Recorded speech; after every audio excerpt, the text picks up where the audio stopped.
Classé au patrimoine mondial de l'UNESCO depuis 1988, symbole de la tolérance islamique et de la résistance culturelle, fondé au XIe siècle par des Touaregs, situé au nord du Mali, aux portes du désert saharien, près du fleuve Niger, la mystérieuse, la perle rare ou encore la ville aux 333 saints devient célèbre grâce à son histoire.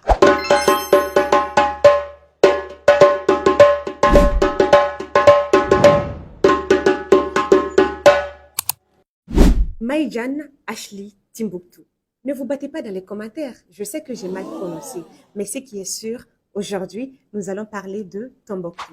Déjà, que signifie ce nom? Timbuktu signifie le puits de la vieille dame. Tim qui signifie le puits et Buktu, le nom de la vieille qui gardait le puits. Pour ceux qui ne savent pas, Tombouctou est la 6e région administrative du Mali. Je vous ai dit que l'Afrique, c'est le berceau de l'humanité, non? Bon, en réalité, c'est pas moi qui l'ai dit, mais le berceau en question, il se trouve à Tombouctou.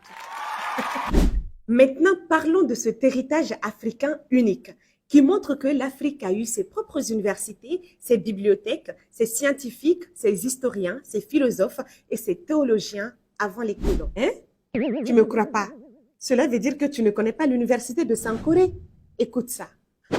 L'université de Sankoré est fondée entre le 14e et le 15e siècle et développée sous le règne de Mansa Moussa qui encourage l'enseignement de l'islam et la culture du savoir. Ce n'était pas une université comme aujourd'hui, mais un réseau d'écoles coraniques. Les cours se faisaient dans les mosquées ou en plein air.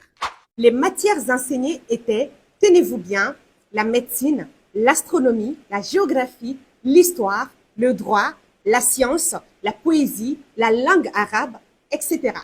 Et le savoir se transmettait par des manuscrits copiés à la main. Plus de 300 000 manuscrits. J'ai dit bien, à la main.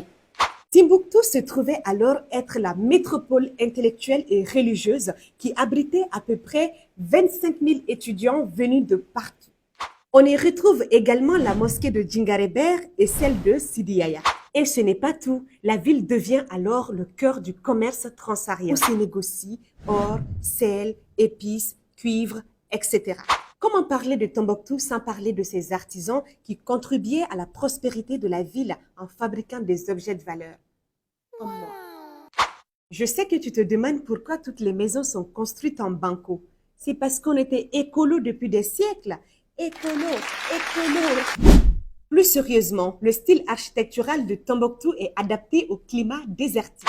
Murs épais, toit plat, petite ouverture pour éviter la chaleur, mais attention, crépissage régulier. Bon, pas dongodo, mais très souvent. Jusqu'à présent, tu doutes que mon pays, le Maliba, peut représenter l'Afrique tout entière. Tu doutes encore.